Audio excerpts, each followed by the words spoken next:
मांगने की तरफ है। अगर वोट से ताकत बना लोगे तो मांगने वाले नहीं रहोगे इस देश में, देने वाले बन जाओगे। जिस दिन देने वाले बन गए उस दिन आपको गर्मी में तपना नहीं पड़ेगा। बताओ, नौकरी देने की शक्ति किसके पास है? मेरे पास है या सरकार के पास है? बताओ। सरकार के पास। बताओ, रोजगार देने की शक्ति किसके पास है? मेरे पास है, सरकार के पास है? बताओ। बताओ, अच्छा हॉस्पिटल बनाने की शक्ति किसके पास है? मेरे पास है, सरकार के पास है? बताओ। बताओ, उद्योग धंधे लगाने की शक्ति किसके पास है? मेरे पास है, सरकार के पास है? बताओ। बताओ, अच्छा स्कूल खुलवाने की जिम्मेदारी किसके पास है? ताकत किसके पास है? मेरे पास है, सरकार के पास है? बताओ। सब कुछ तो सरकार के पास है, और आप अगर अपनी ताकत नहीं बनाओगे, आप सरकार नहीं बनोगे, तो कैसे बदलाव हो जाएगा भाई?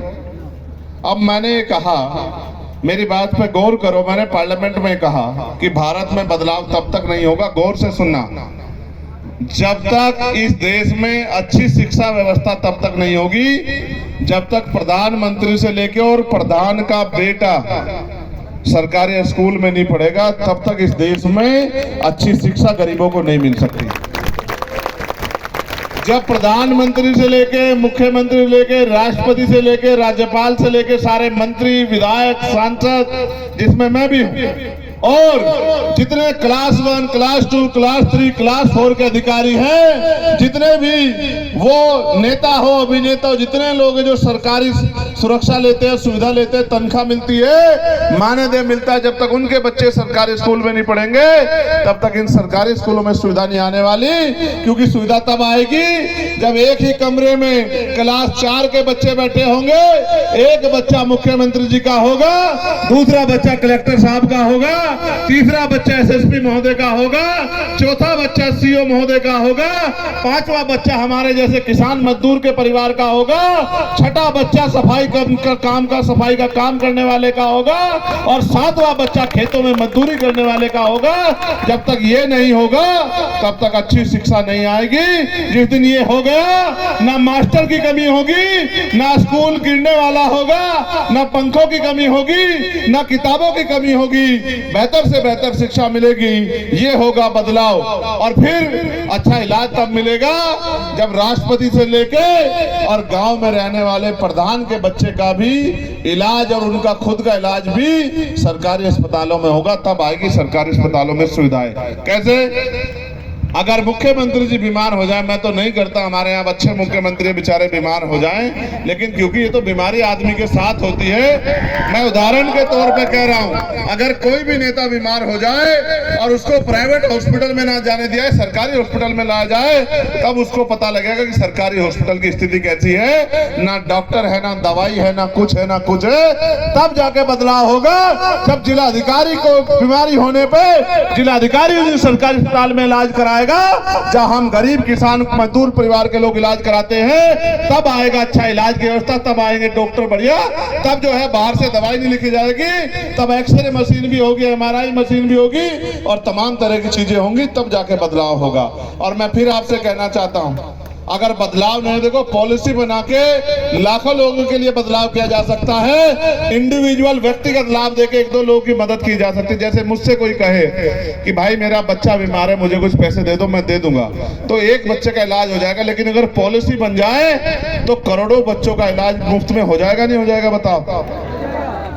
अभी तो मैंने कहा था एमबीबीएस एमडी बनने के लिए करोड़ों रुपए चाहिए, जब लेकिन शिक्षा इस देश में समान हो जाएगी और शिक्षा मुफ्त हो जाएगी, तो किसान का बेटा भी डॉक्टर इंजीनियर बन पाएगा, वकील जज बन पाएगा, जब उनकी जेब नहीं कटेगी, जब उनको जमीन गिरवी नहीं रखनी पड़ेगी, जब उनको कर्ज नहीं लेना पड़ेगा। और मैं फिर आपसे कहना चाहता हूं साथियों, इसको लागू कराने के लिए शक्ति की जरूरत है, और शक्ति आपके अंगूठे में है।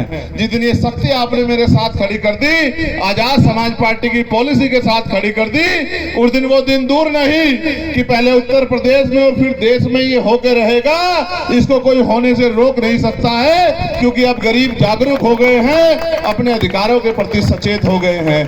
आप महसूस करो, और ये बात मीडिया के लोग भी सुन लो, हमने मांग की है कि देश की आजादी के 75 साल हो गए हैं, अब निजी क्षेत्रों में आरक्षण की व्यवस्था होनी चाहिए और SC ST OBC के लोगों को संख्या के आधार पर आरक्षण मिलना चाहिए। बताओ मिलना चाहिए नहीं मिलना चाहिए? इस बात को भी समझो। 2% सरकारी नौकरियां हैं, 98% प्राइवेट सेक्टर है। 2% सरकारी नौकरियों में आरक्षण है और 98% प्राइवेट सेक्टर में आरक्षण नहीं है। 98% प्राइवेट सेक्टर किसका है? सुनो, प्राइवेट सेक्टर में तुमसे कोई पूछ ले, कहे भाई वो क्यों देंगे नौकरी? इसलिए देंगे क्योंकि सरकार प्राइवेट सेक्टर में जो लोग उद्योग लगाते हैं 1 रुपया लीज पे लाखों बीघे जमीन उनको देती है, हजारों बीघे जमीन देती है। साथ करोड़ों रुपए का लोन उनको देती है बैंक से, साथ करोड़ों रुपए के टैक्स में छूट करती है। ये सारा पैसा हमारी मेहनत की कमाई का होता है। ये जमीनें जनता की होती है। जब ये जमीनें आप उनको देते हो, छूट देते हो, टैक्स में जो छूट देते हो और लोन देते हो, तो जनता का पैसा जब उनको देते हो तो जनता को हिस्सेदारी भी उसमें मिलनी चाहिए। इसलिए मैं कहता हूं कि निजी क्षेत्रों में आरक्षण की व्यवस्था होनी चाहिए। साथ जब सामान उनकी कंपनियों में जो बनता है हम खरीदते हैं, तो जब उनके जो है ग्राहक हम हैं, तो उनके कर्मचारी हम लोग क्यों नहीं हो सकते? सरकार मुझे इस बात का जवाब दे। इसलिए मैं आपसे कहना चाहता हूं कि लड़ाई बड़ी लंबी है, लेकिन लड़नी है। हम तो